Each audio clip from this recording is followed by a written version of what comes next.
इस मकाम पर तशरीफ ले आए। अल्हम्दुलिल्लाह रब्बिल आलमीन, अस्सलातु वस्सलामु अला सय्यदिल मुरसलीन व अला आलिहि व अस्हाबिहि व औलियाई उम्मतिहि अजमाइन।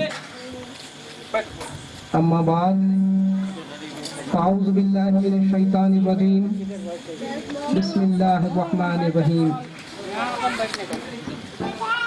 इन्नल्लज़ीना तदूना मिन दूनिल्लाहि इबादुन अम्सालुकुम फ़अदहुम फ़ल्यस्तजिब लकुम इन कुंतुम सादिक़ीन।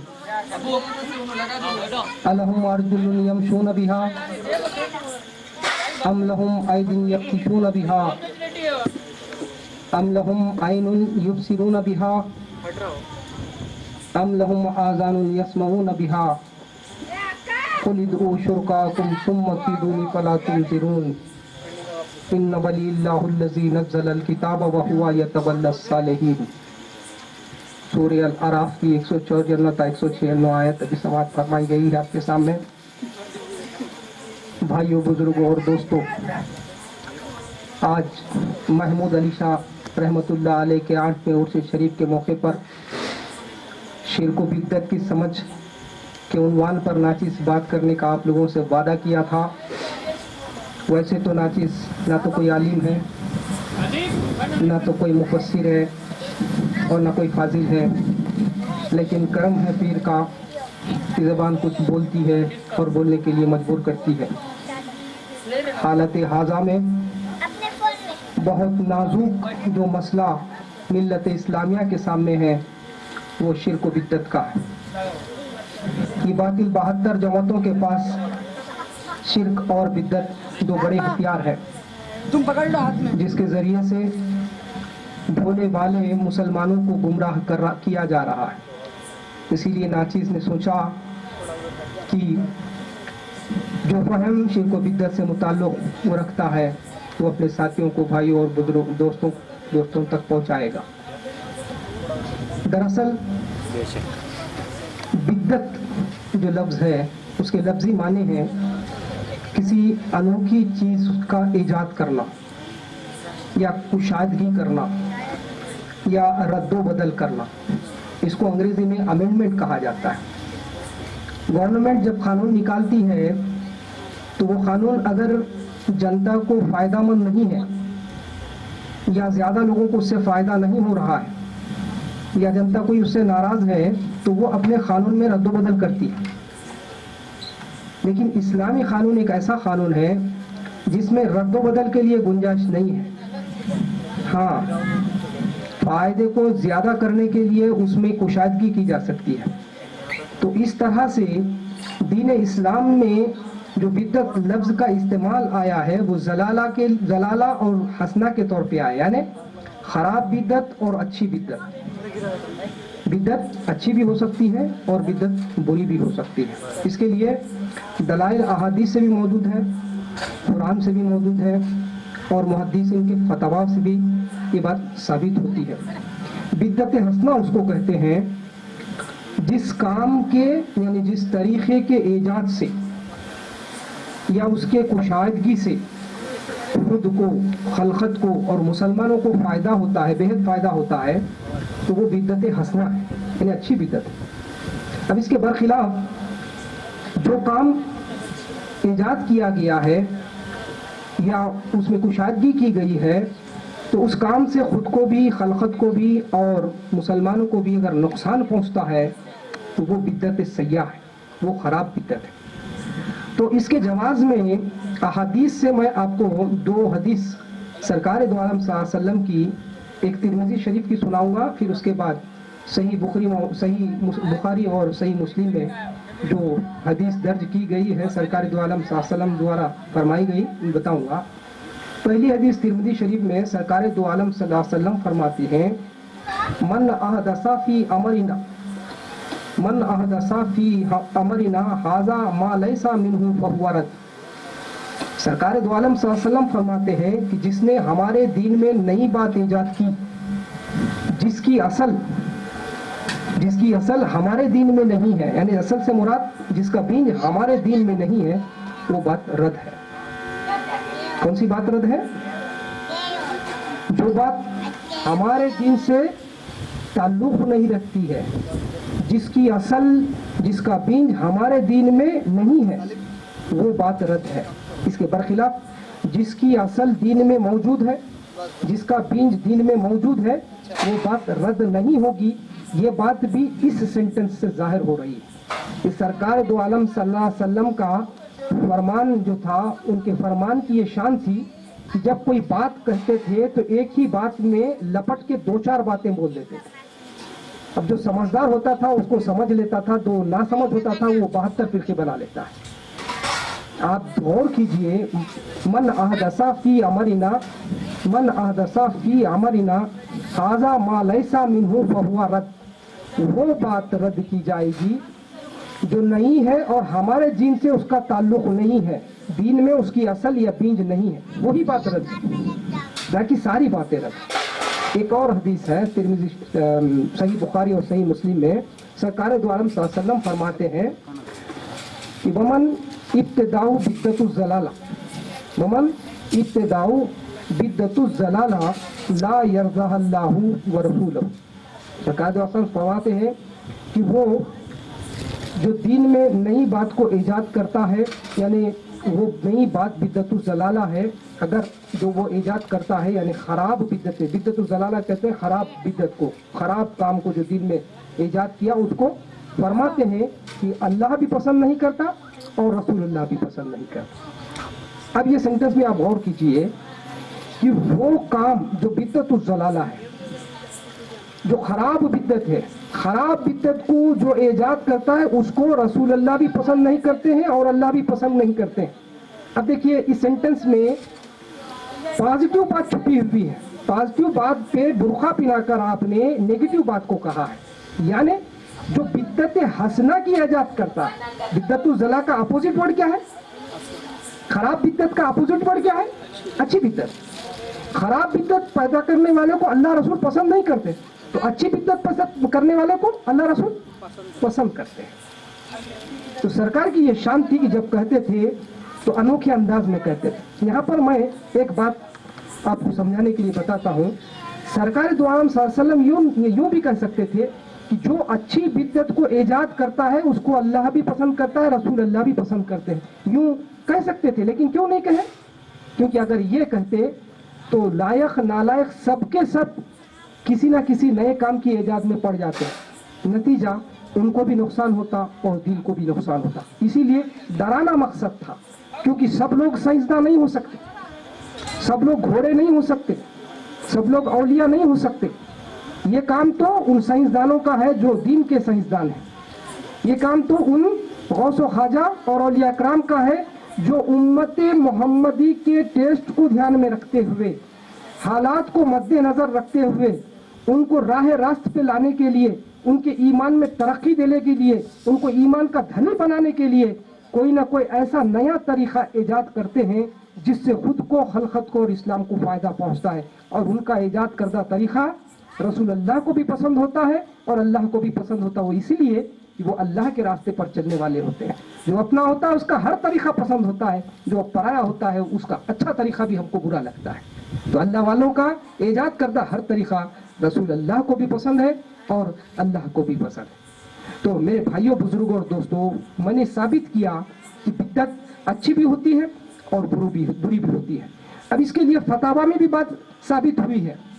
शाह रफ़ीउद्दीन मुहद्दिस दहलवी और इब्ने मौलाना वलीउल्लाह मुहद्दिस दहलवी अपने फतावा में फरमाया कि बिद्दत 2 किस्म की होती है, वो सय्या भी होती है और हसना भी होती है। और जो हसना होती है उसके ज़ाब्ते में कोई अच्छी बात पाई जाती है जिससे दीन को फ़ायदा होता है, और जो खराब बिद्दत होती है उसमें उसके ज़ाब्ते में कोई बुरी बात पाई जाती है जिससे इस्लाम को, दीन को नुकसान पहुंचता है। तो ये हुई फतावा की बात। एक और हदीस आप लोगों को मैं बताना चाहता हूँ, सही मुस्लिम शरीफ की हदीस है। एक कौम के लोग सरकार के पास आए थे, शायद वो कौम का नाम मिखर है, और कबीले के लोग, कौम नहीं कबीले के लोग आए थे, और वो लोग बहुत नादान थे, कमज़ोर थे, गरीब लोग थे, और यहाँ तक कि उनके जिस्म पर सही कपड़े भी नहीं थे, और उनके गले में तलवारें लटक रही थी, जिस्म पे कंबलें, अपने तन को ढांकने के लिए उन्होंने ढांप रखा था, سرکار کے پاس حاضر ہوئے, قدم بوسی کرنے کے بعد بیٹھ گئے. سرکار ان کی جو یہ تھی حالت تھی اس کو دیکھنے کے بعد کافی رنجیدہ ہو گئے. فوری آپ نماز کا حکم دیے. پھر نماز پڑھنے کے بعد قرآن شریف کی تلاوتیں اور درس دیے. اس کے بعد اسی پس منظر پر سرکار دو عالم صلی اللہ علیہ وسلم نے فرمایا, کیا فرمایا کہ دوستو آدمی کو چاہیے کہ خیر خیرات کرتا رہے, چاہے اس کے پاس کھجور کی گٹلی کیوں نہ رہے وہ خیرات کرے, دینار سے خیرات کرے, کھجور سے خیرات کرے, اناج سے خیرات کرے, کپڑوں سے خیرات کرے, خواہ اس کے پاس جو چیز بھی ہو اسے وہ خیرات کرتا رہے, اس سے اس کو اللہ تعالیٰ اجر دیتا ہے. متاثر ہوئے صحابہ اکرام. ایک صحابی فوراً اٹھے, اپنے گھر گئے اور کھجور سے لدی ہوئی تھیلی کو اٹھا کر لے کے آئے. ان کو دیکھ کر دوسرے صحابی اٹھے, تیسرے اٹھے, چوتھے اٹھے. اس طرح سے تمام صحابی اپنے گھر سے کچھ نہ کچھ لا کر سرکار دو عالم صلی اللہ علیہ وسلم کے سامنے رکھ دیے. نتیجہ یہ ہوا کہ وہاں بہت سارا ذخیرہ جمع ہو گیا, اور جو صحابی جو کمزور تھے, غریب تھے, دولت کے اعتبار سے کمزور تھے, میں روحانی اعتبار نہیں کر رہا ہوں, یہاں پہ دولت کی بات کر رہا ہوں, آگے روحانی بات کہنے والا ہوں, اسی لیے دولت کے انداز میں جو حدیث کہی گئی ہے وہ آپ کو سمجھا رہا ہوں.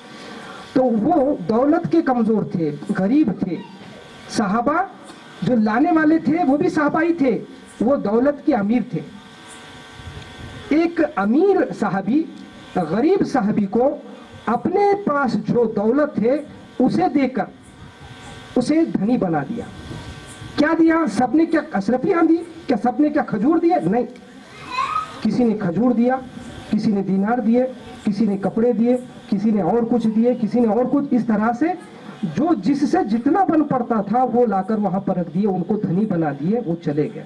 اسی پس منظر پر, اسی کنٹیکسٹ پر سرکار دو عالم صلی اللہ علیہ وسلم نے اس حدیث کو فرمایا ہے. کہا کہ جو لوگ ہمارے دین میں اچھے طریقے کو ایجاد کرتے ہیں اس کا اجر پائیں گے, اور جو ان کے بعد اس طریقے کا عمل کریں گے ان کو بھی اس کا ثواب ملے گا پہلے شخص کے ثواب میں کمی ہوئے بغیر. اور جو لوگ ہمارے دین میں برا طریقہ پیدا کرتے ہیں ان کو اس کا وبال ملے گا, اور جو لوگ اس طریقے کو جو خراب ہے بعد میں استعمال کریں گے, عمل کریں گے, ان کو اس کا وبال ملے گا پہلے شخص کے وبال میں کم ہوئے بغیر. بس سمجھ میں آپ لوگ. تو یہاں پر یہ جو پس منظر ہے, اس پس منظر پر یہ جو بدعت کی بات کہی گئی ہے, نیا طریقہ مینس بدعت ہی ہے نا, تو یہ بات کیوں کہی گئی ہے؟ کیونکہ غریب صحابی, امیر صحابی غریب صحابی کی مدد کر کے ان کو امیر بنا دیے نا. اب اگر کوئی ایمان کا دھنی ایمان کے کمزور کو, ایمان کا دھنی کسی ایمان کے کمزور ایمان والے کو اگر کسی نہ کسی ڈھنگ سے نئے انداز سے اس کے ایمان میں ترقی دینے کے لیے, اس کے حالات کو مد نظر رکھتے ہوئے, اس کے ٹیسٹ کو مد نظر رکھتے ہوئے, اس کی ایمان کی ترقی کو دینے کے لیے کوئی سلام کو پڑھواتا ہے, تو کوئی فاتحہ کو کرواتا ہے, تو کوئی اور بزرگوں کے مزاروں پر لے جا کر فیض دلاتا ہے, یوں انیک الگ الگ ڈھنگ سے اگر ان کے ایمان میں ترقی دیتا ہے تو وہ صحیح کرتا ہے. وہ ایک ایمان کا دھنی جو ایمان کا غریب ہے اس کی مدد کرنا اس حدیث شریف سے ثابت ہوتا ہے. تو اسی طرح یہ جو بدعت سیاح اور حسنہ ہے, یہ حسنہ میں 4 قسم کی اور بدعتیں ہیں. میں آگے بتاؤں گا اسے. بتانے سے پہلے میں آپ کو 2 مثالیں اور بدعت کو اور بھی صاف صاف سمجھانے کے لیے بتا دینا چاہتا ہوں. 2 مثالیں, دنیا کی مثالیں بتانا چاہتا ہوں. ایک زرعی شعبے سے, یعنی ایگریکلچر فیلڈ سے بتانا چاہتا ہوں, اور دوسرا جو ہے سائنسداں کے فیلڈ سے بتانا چاہتا ہوں. زرعی شعبہ کہتے ہیں ایگریکلچر. ایگریکلچر تو آپ سب کو معلوم ہے, سب لوگ ایگریکلچر کرتے ہیں, کھیتی کرتے ہیں. یہ جو جھاڑ ہمارے سامنے کھڑا ہوا ہے یہ کبھی بیج تھا. آپ لوگ اس بات کو تو مانتے ہوں گے. یہ جھاڑ ہمارے سامنے جو نمودار ہے آج, اس میں کسی نہ کسی بیماری کا علاج کرنے کی طاقت ہے.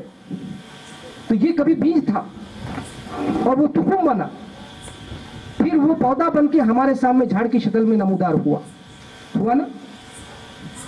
تو یہ جو آج کی بیماری ہے اس کے علاج کے لیے یہ جھاڑ ہمارے سامنے نمودار ہوا ہے.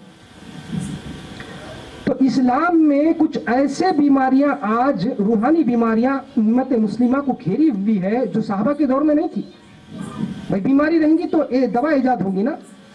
کیا آپ لوگ دعوے سے کہہ سکتے ہیں کہ آج جو ایڈز کی بیماری ہے, فلاں بیماری ہے, حیضہ کی بیماری ہے, پلیگ کی بیماری ہے, صحابہ کے دور میں تھی نہیں تھی؟ پھر دوا کی کیا ضرورت تھی؟ جو بیماری ہوتی ہے اسی کی دوا ہونا چاہیے نا. صحابہ سرکار کو ایک دم سامنے سے دیکھتے تھے, روبرو دیکھتے تھے. جس نے ایمان کے نظریے سے سرکار کو دیکھا وہ صحابی کا مرتبہ پا لیا, رضی اللہ تعالیٰ عنہ کا مرتبہ پا لیا. پھر ان کی روح میں کس طرح کی بیماری ہوتی تھی. ایک ولی کے صحبت میں اگر 1 سیکنڈ بڑھتے ہیں تو 70 سال کی عبادت سے بہتر ہے. کسی بزرگ نے کہا, ایک ساتھ صحبت با اولیاء 7 سالہ عبادت بیریا.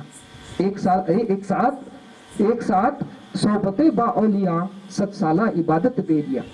ایک ولی کی صحبت میں اگر کوئی 1 سیکنڈ بیٹھتا ہے تو یہ حال ہے.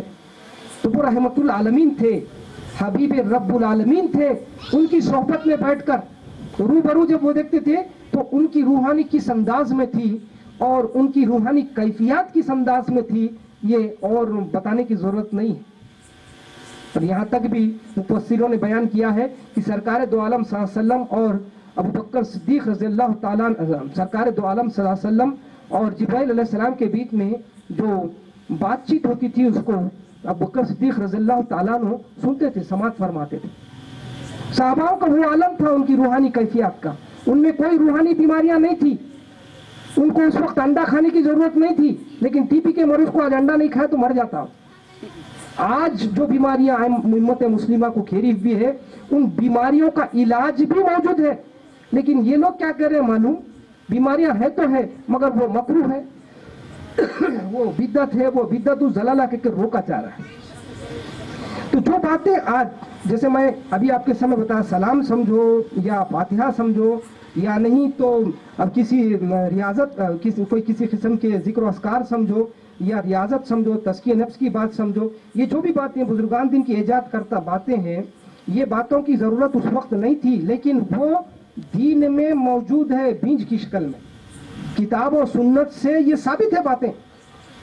سلام کی باتیں بھی کتاب و سنت سے ثابت ہے, فاتحہ کی باتیں بھی حدیث سے ثابت ہے, اور جتنے بھی باتیں بزرگان دین ایجاد کیے ہیں جو چھپے ہوئے تھے اس زمانے میں اس کی ضرورت نہیں تھی, فردن ہوا کرتی تھی. ان باتوں کو آج کے دور میں اولیاء اکرام نے روحانی بیماریوں کے علاج کے لیے استعمال کیا ہے, اور وہ صحابہ کے دور میں بیج کی شکل میں تھے.